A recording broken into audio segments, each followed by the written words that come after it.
कपिध्वज जिनके रथ की ध्वजा पर महाबली हनुमान जी विराजमान है, उन अर्जुन का ही दूसरा नाम कपिध्वज है। अर्जुन को अपने धनुर्विद्या पर अत्यधिक अभिमान था। किसी समय वे अपने हाथों में गांडीव को धारण कर नदी के किनारे घूम रहे थे। वहां उन्हें एक बूढ़ा बंदर दिखाई पड़ा। उन्होंने उन्हें प्रणाम कर पूछा, आप कौन हैं? बंदर ने नम्रतापूर्वक उत्तर दिया, मैं राम भक्त हनुमान हूँ।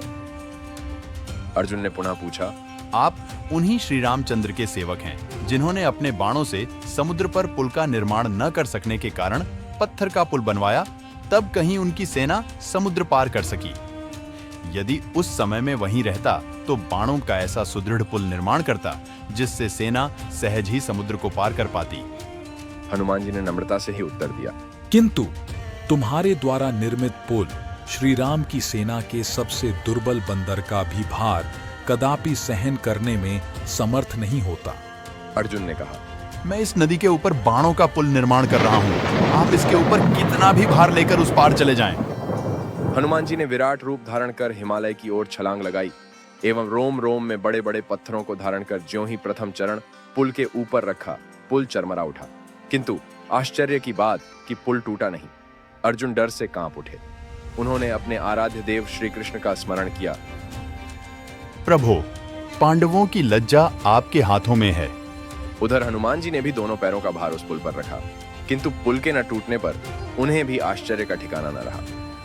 यदि पुल न टूटा तो बड़ी भारी लज्जा की बात होगी। उन्होंने मन ही मन अपने इष्ट देव श्री रामचंद्र का स्मरण किया। इतने में उनकी दृष्टि पुल के नीचे जल पर पड़ी। वहां उन्होंने जल नहीं वरम रक्त की धारा को प्रवाहित होते देखा। तत्क्षणात उत्तर कर उन्होंने पुल के नीचे झांका। अरे यह क्या? मेरे इष्ट देव स्वयं श्री रामचंद्र अपनी पीठ लगाकर पुल की रक्षा कर रहे हैं। तत्क्षण वे श्री रामचंद्र के चरणों में प्रणत हुए। अर्जुन ने उनको श्री राम के रूप में नहीं बल्कि श्री कृष्ण के रूप में देखा। दोनों ही नतमस्तक हो गए। उनके इष्ट देव ने कहा, मेरे दोनों ही स्वरूपों में कुछ भी अंतर नहीं है। मैं कृष्ण ही मर्यादा स्थापक के रूप में राम हूँ तथा मैं लीला पुरुषोत्तम के रूप में अखिल रसामृत मूर्तित कृष्ण है। आज से तुम मेरे दोनों ही सेवक मित्र बन जाओ।